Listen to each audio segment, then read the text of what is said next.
Back to the lead and staying with our politics lead. Donald Trump held a marathon press conference just a few minutes ago in which he called repeatedly Ted Cruz a liar. Cruz has just responded at an event in South Carolina and said that he has never seen Trump, in his words, more rattled. Joining me now on the telephone is Republican presidential candidate Donald Trump. Mr. Trump, thank you for taking the time today. Okay, thank you very much. So we listened here to your press conference, really laying in to Ted Cruz. Now, I just want to ask you this question, because Ted Cruz is not the only Republican candidate or voter to point out your changes on positions that are very close to many Republican voters, abortion rights being one, your past support, for instance, for an assault weapons ban. How can Republican voters be confident that you will not change or evolve those positions as you describe them again?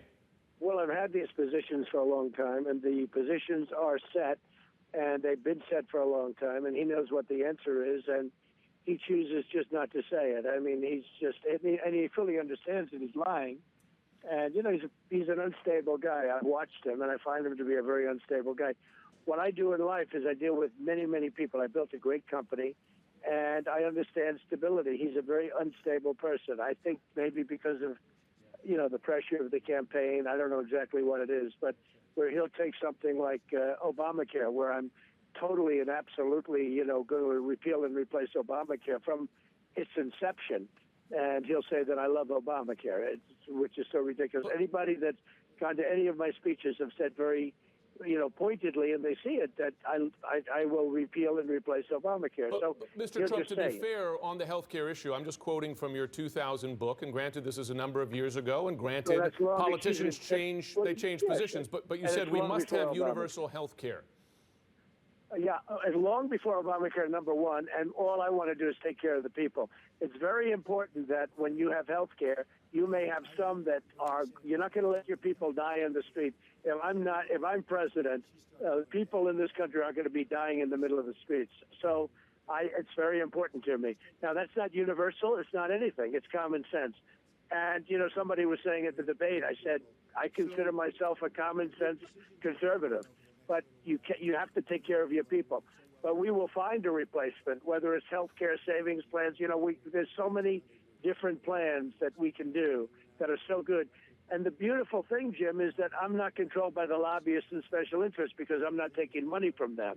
I'm the only one that's self-funding my campaign. Everybody else on both sides, but everybody else is taking money from everybody. I mean, from whether it's the oil companies, you take a look at Ted Cruz, you take a look at Jeb Bush with the drug companies, you take a look at all of them, they're all accepting money. They can never straighten out the country because they're obligated to do what their bosses want them to do.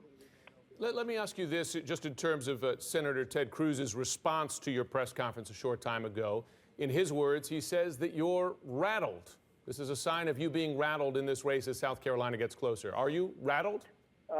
He doesn't mean that. He says that just for effect. He's the one. I mean, he's an unstable guy, and you watch him and you watch the way he behaves, and I find him to be, you know, very much that way.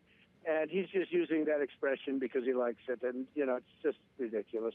I'm not one that gets rattled, believe me. Well, let me ask you: in South Carolina, we're just a few days away from the vote. This is a test for your candidacy, as it is for a number of the other candidates, a conservative base, an evangelical base. A lot of these issues that Ted Cruz has hit you on are ones, again, very close to voters' hearts there. He says you're concerned about losing. Are you concerned about losing? Yeah, of course. I never want to lose. I want to win. I want to make America great again. Ted Cruz has no clue as to how to make America great again.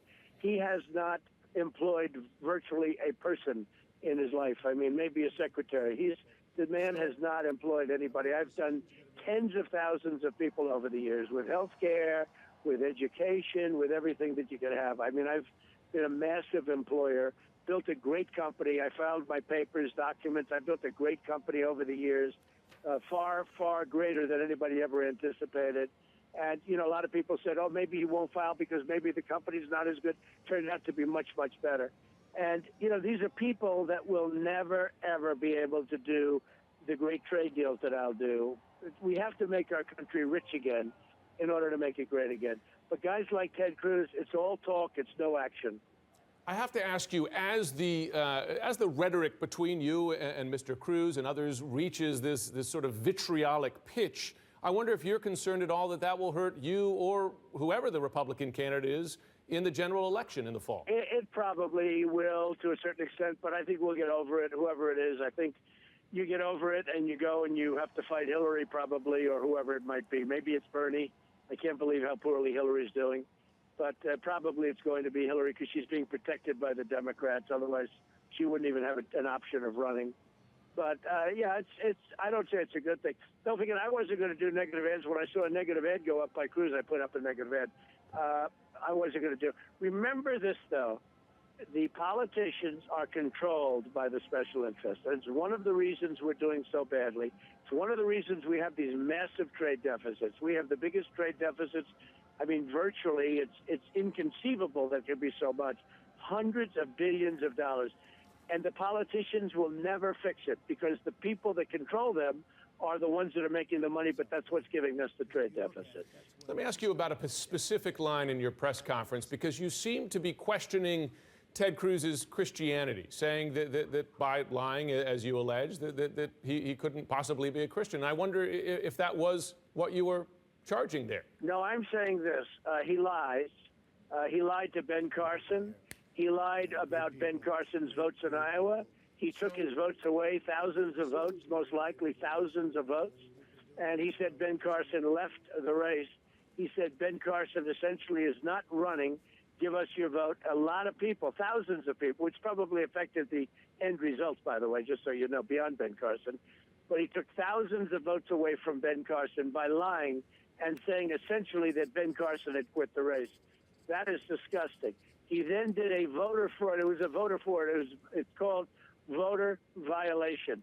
It's a fraudulent document that he sent out to thousands and thousands of people in Iowa. And then in South Carolina, we found out, and that, by the way, that document is a total fraud. And then what we found out is he's doing push polls and it's absolutely in South Carolina where he's trying to convince people to vote for him by saying things that are absolutely false. So he's a very bad guy. He's a very nasty guy. He's got no endorsements from any senators who he works with. He'll never be able to unify anything. And frankly, he'll never get any support from anybody. Even the people that are very conservative, strongly conservative, aren't giving his support. So he can stand on the middle of the Senate floor and let everybody laugh at him, which is what happened the last time, as you know. He got nothing out of it, zero. But, you know, that's not the kind of person that you're going to need to turn the country around.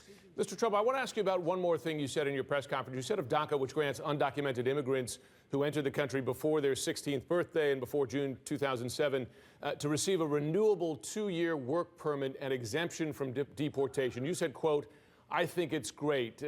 That would seem to be against your immigration policy. Wait. I never even heard that question. I never said that. Okay, so you're saying, just on the record here, you do not think that this renewable work permit would be... Unless somebody asked me a question that I didn't respond to.